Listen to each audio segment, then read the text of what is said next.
నమస్కారం. ఎప్పుడైనా మీకు అనిపించిందా మార్పు అనేది వినడానికి చాలా సింపుల్ పదం, కానీ ప్రాక్టికల్గా దాన్ని తీసుకురావడం ఎంత కష్టమో అని? ఒక వ్యక్తిగా కానీ, ఒక సంస్థగా కానీ, లేదా ఒక పెద్ద వ్యవస్థగా కానీ మనం ఎలా మారగలం? ఈరోజు మనం మార్గరెట్ ట్రాన్ రాసిన the actions 7 steps to powerful change అనే అద్భుతమైన పుస్తక సారాంశాన్ని, దాని వెనుకున్న సైన్స్ని చాలా డీటెయిల్డ్గా తెలుగులో తెలుసుకోబోతున్నాం. సరే, ఇకేమాత్రం ఆలస్యం చేయకుండా అసలు ఈ మార్పుని సాధ్యం చేసే ఆ కీలకమైన అంశాలేమిటో చూద్దాం రండి. ఇదంతా అసలు ఎక్కడ మొదలవుతుందో తెలుసా? మహాత్మాగాంధీగారు చెప్పిన ఒక అద్భుతమైన మాటుంది. టన్నుల కొద్దీ ఉపన్యాసాల కంటే ఒక ఔన్స్ ఆచరణ ఎంతో విలువైనది అని. అంటే మనం ఎన్ని పుస్తకాలు చదివినా, ఎన్ని మోటివేషనల్ స్పీచ్లు విన్నా, రియాలిటీలో ఒక చిన్న అడుగు ముందుకు వేయకపోతే అదంతా వేస్ట్ కదా. కేవలం సిద్ధాంతాలు నేర్చుకుంటే ఏదీ మారదు. ఆచరణే అన్నిటికీ బేస్.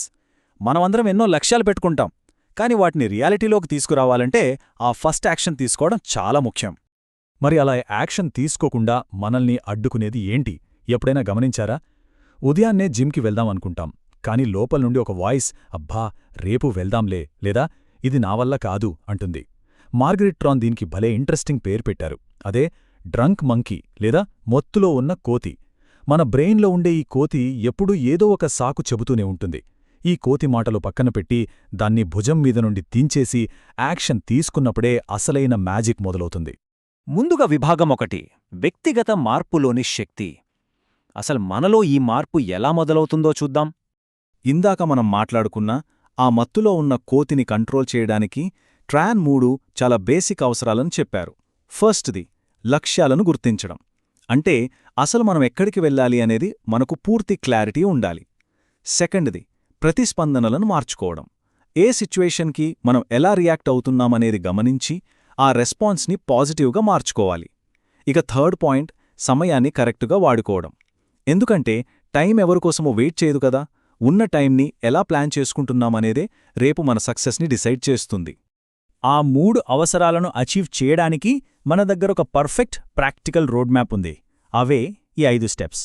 మొదటగా స్వీయ అంగీకారం, అంటే వాస్తవాన్ని ఉన్నదున్నట్లుగా యాక్సెప్ట్ చేయడం. ఆ తర్వాత ఒక పక్కా ప్లాన్, అదే ఉద్దేశపూర్వక ప్రణాళిక వేసుకోవాలి.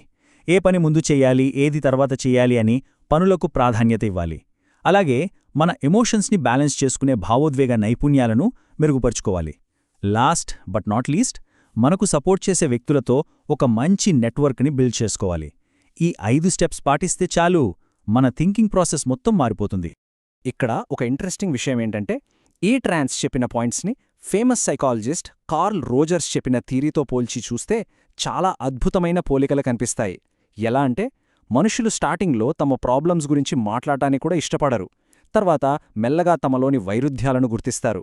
ఆ తర్వాతే నేను రియల్గా ఎలా ఉన్నానో అలానే ఉండాలి అనే ఒక స్ట్రాంగ్ కోరిక పుడుతుంది. ఫైనల్గా వాళ్ల లైఫ్కి వాళ్లే పూర్తి బాధ్యత తీసుకునే స్థాయికి ఎదుగుతారు. ఇదంతా మన లోపల జరిగే ఒక బ్యూటిఫుల్ జర్నీ అన్నమాట. ఇక విభాగం 2, సంస్థాగత మార్పుకు విస్తరించడం. ఒక వ్యక్తి నుండి ఒక ఆర్గనైజేషన్ లెవెల్కి ఈ మార్పు ఎలా స్కేల్ అవుతుందో చూద్దాం. ఇప్పుడు ట్రాన్ చెప్పిన ఈ పర్సనల్ బ్లూ ప్రింట్ని కార్పొరేట్ వరల్డ్లో బాగా పాపులర్ అయిన లివిన్ మోడల్తో కంపేర్ చేసి చూద్దాం. లివిన్ ఏం చెప్తారంటే, ఒక కంపెనీ మారాలంటే ఫస్ట్ తమ పాత పద్ధతులను వదిలించుకోవాలి. దీన్నే అన్ఫ్రీజ్ అంటారు. తర్వాత కొత్త పద్ధతుల వైపు మూవ్ అవ్వాలి. ఆ కొత్త విధానాలు సెట్ అయ్యాక వాటిని అక్కడే రీఫ్రీజ్ చేయాలి.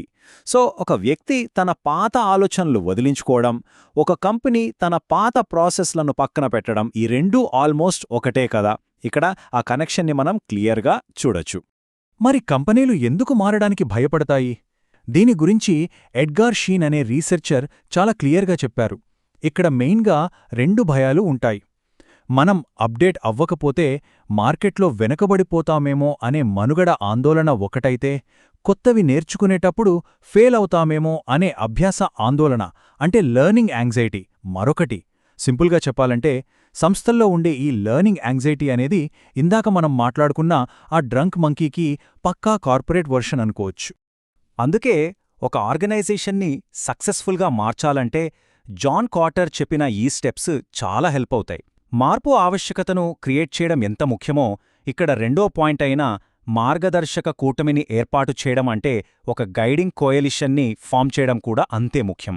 ఇది అచ్చంగా ట్రాన్ చెప్పిన సహాయపడే వ్యక్తుల నెట్వర్క్కి అద్దం పడుతుంది చూసారా. టీంలో ఉన్నవాళ్లకు పవరిచ్చి వాళ్ళని ఎంకరేజ్ చేయడం ద్వారానే సంస్థల్లో ఏ మార్పైనా సుస్థిరంగా నిలబడుతుంది. ఇప్పుడు ఒక అడుగు ముందుకు వేసి విభాగం 3లోకి వెళ్దాం. అదే వ్యవస్థాగత మార్పు కోసం 7 దశలు.